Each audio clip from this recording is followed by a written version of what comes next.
വയനാട്ടിലെ ആളെക്കൊല്ലി മോഴയാനയെ മയക്കുവെടി വെച്ച് പിടികൂടാനുള്ള ദൗത്യം ഇന്നും തുടരും. ആന മണ്ണുണ്ണി പ്രദേശത്ത് തന്നെ വനമേഖലയിൽ തുടരുകയാണ് എന്നാണ് വനം വകുപ്പിന് ലഭിച്ച വിവരം. ആനയെ ട്രാക്ക് ചെയ്യാനുള്ള സംഘം രാവിലെ വനത്തിലേക്ക് തിരിയും. റേഡിയോ കോളർ സിഗ്നൽ ലഭിക്കുന്ന മുറയ്ക്ക് മയക്കുവെടി വയ്ക്കാനുള്ള സംഘവും കാടുകയറും. ഇന്നലെ 2 തവണ ആനയുടെ അടുത്ത വനം വകുപ്പ് സംഘം എത്തിയിരുന്നുവെങ്കിലും മയക്കുവെടി വയ്ക്കാനുള്ള ശ്രമം വിജയിച്ചില്ല. മുള്ളു പടർന്ന അടിക്കാടാണ് ആനയെ പിടികൂടാനുള്ള ദൗത്യത്തെ ബാധിക്കുന്നത്. ജനവാസ മേഖലയിലേക്ക് ആന ഇറങ്ങാതിരിക്കാൻ ഇന്നലെ രാത്രിയും വനം വകുപ്പ് പ്രദേശത്ത് കോമ്പിംഗ് നടത്തി.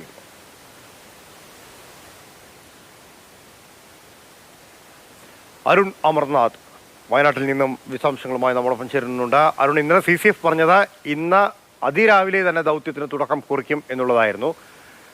തുടക്കം കുറിച്ചോ?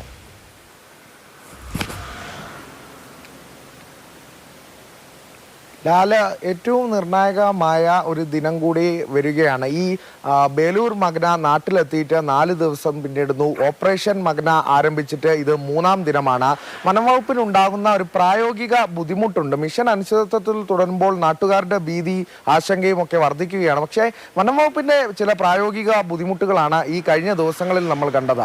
എന്തെന്ന് വെച്ചാൽ ഈ ഭൂപ്രകൃതി വലിയ ഒരു വെല്ലുവിളിയാണ്. കാരണം ഈ 2 തവണ ആനയുടെ അടുത്തെത്തിയാണ്. മിനിഞ്ഞാന്നും ആനയ്ക്ക് സമീപം 100 മീറ്റർ അരികിലായി എത്തി, ഇന്നലെയും എത്തി. പക്ഷേ മയക്കുവെടി വെക്കാൻ പലതവണ ശ്രമവും നടത്തി. പക്ഷെ അതിന് അനുയോജ്യമായ ഒരു സാഹചര്യമില്ല. ഏറ്റവും ഒന്നാമത്തെ ഒരു ഘടകം എന്ന് പറയുന്നത് അടിക്കാടുകളാണ്. ഒരാൾ പൊക്കത്തിലുള്ള അടിക്കാടുകളാണ്. ഇവിടെ ഈ ആന മറഞ്ഞു നിൽക്കുന്നു. അപ്പോൾ കൃത്യമായി ആനയെ ഒരു ഷൂട്ടിംഗ് പോയിന്റിൽ കിട്ടുന്നില്ല എന്നുള്ളതാണ് ഇന്നലെ DFOയുമായൊക്കെ നമ്മൾ സംസാരിച്ചപ്പോൾ അവർ പ്രതികരിക്കുന്ന ഒരു കാര്യം.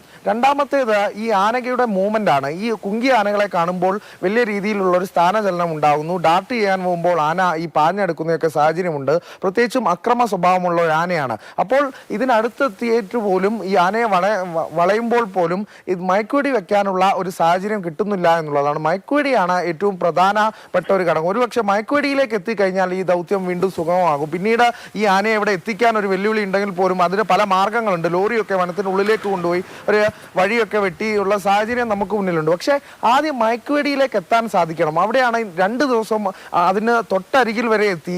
മെനിഞ്ഞാന്ന് ഈ ഗതാഗതം വരെ നിയന്ത്രിച്ചു. അതിന് തൊട്ടരികിൽ വരെ എത്തിയപ്പോഴായിരുന്നു ആന ദിശ മാറിപ്പോയത്. ഇന്നലെയാണെങ്കിൽ ഈ അടിക്കാടിനുള്ളിൽ ആന മറഞ്ഞു നിൽക്കുന്ന സാഹചര്യം. കുങ്കികളെ കാണുമ്പോൾ ആന മൂവ്മെന്റ് കഴിഞ്ഞ തണ്ണീർക്കൊമ്പൻ ഒരു നിവൃത്തിയില്ലെങ്കിൽ ആനയെ തിരിച്ച് ഈ കർണാടക വനത്തിലേക്ക് കടത്തിവിടാം എന്നൊരു നിലപാടിലേക്ക് വനം വകുപ്പ് പോകാനുള്ള സാധ്യതയുണ്ടോ? കാരണം ഇതിപ്പോ 4-ാം ദിനമാണ്. കഴിഞ്ഞ ദിവസങ്ങളിലെല്ലാം തന്നെ ഈ ശ്രമം നടത്തുന്നുണ്ടെങ്കിലും അത് പരാജയപ്പെടുകയുണ്ടായി. അപ്പൊ അങ്ങനെയാണെങ്കിൽ ഇനിയിപ്പം കർണാടക അതിർത്തിയിലേക്ക് കടത്തിവിട്ടതിന് ശേഷം നിരീക്ഷണത്തിലേക്ക് പോകാം എന്നൊരു നിലപാടിലേക്ക് പോകാനുള്ള സാധ്യത തള്ളിക്കളയാൻ പറ്റുമോ?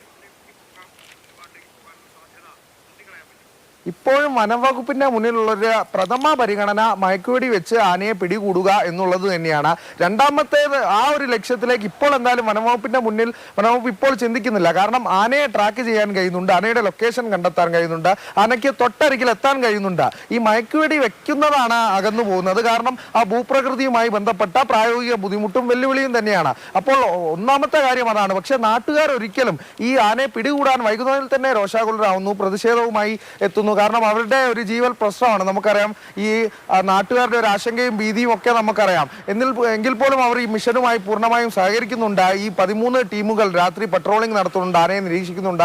അവർക്കൊക്കെ പൂർണ്ണ സഹകരണമാണ് നാട്ടുകാർ നൽകുന്നത്. ഉറക്കൊഴിഞ്ഞ് അവർക്ക് കൂടെ നാട്ടുകാർ നിൽക്കുന്നുണ്ട്. അപ്പോൾ നാട്ടുകാർ ഒരിക്കലും ഈ ആനയെ കാട് കയറ്റി വിട്ടാൽ തൃപ്തരാവുകയില്ല. കാരണം കാട് കയറി വിടുന്ന ഒരു ശാശ്വത പരിഹാരമല്ല. വീണ്ടും ആന എത്തും എന്ന് തന്നെയാണ് നാട്ടുകാർ പറയുന്നത്. അപ്പോൾ ആദ്യ ദിനം ആ ഒരു ശ്രമം പരാജയപ്പെടുകയും ചെയ്തു. പക്ഷേ ഈ ആന സ്വയം കാട് കയറി പോകാനുള്ള ഒരു സാധ്യതയും അവിടെ ഉണ്ട് ലാൽ. അതാണ് ഏറ്റവും പ്രധാനപ്പെട്ട കാര്യം. ആന ഇപ്പോൾ ഈ ഒരു മണ്ണുണ്ടി മേഖലയിലായി നിൽക്കുന്നതാണ് നമുക്ക് മയക്കുവെടി വെക്കാനുള്ള ഒരു സാഹചര്യമൊക്കെ അനുകൂലമായി വരുന്നത്.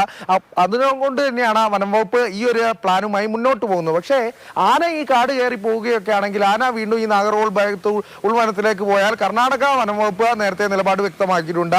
അവരുടെ ഒരു അതിർത്തിയിലേക്ക് കടന്നു കഴിഞ്ഞാൽ ആനയെ മയക്കുവെടി വെക്കില്ല എന്ന് അവർ പറഞ്ഞിട്ടുണ്ട്. അങ്ങനെയെങ്കിൽ അത് കൂടുതൽ സങ്കീർണമാകും. ആന ഇങ്ങോട്ട് വരാൻ പറ്റാത്ത ഒരു സാഹചര്യം ഇല്ലെങ്കിൽ പരമാവധി മയക്കുവെടി വെച്ചുകൊണ്ട് അറങ്കല്ലാക്കുക എന്നുള്ളത് തന്നെയാണ് കേരള വനം വകുപ്പിന്റെ നിലപാട്. ഇതിനു വേണ്ടിയിട്ടുള്ള ശ്രമമാണ് കഴിഞ്ഞ 4 ദിവസമായി, ഇന്നടക്കം 4 ദിവസങ്ങളിലായിട്ട് ആരംഭിച്ചുകൊണ്ടിരിക്കുന്നത്. അതിന് തന്നെയാണ് പ്രഥമ പരിഗണന നൽകുന്നത്. പക്ഷേ സാഹചര്യങ്ങൾ പ്രതികൂലമായി തുടരുകയാണ് എന്നുള്ളതാണ് അരുൺ അമർനാഥ് നൽകിയ വിശദാംശങ്ങൾ.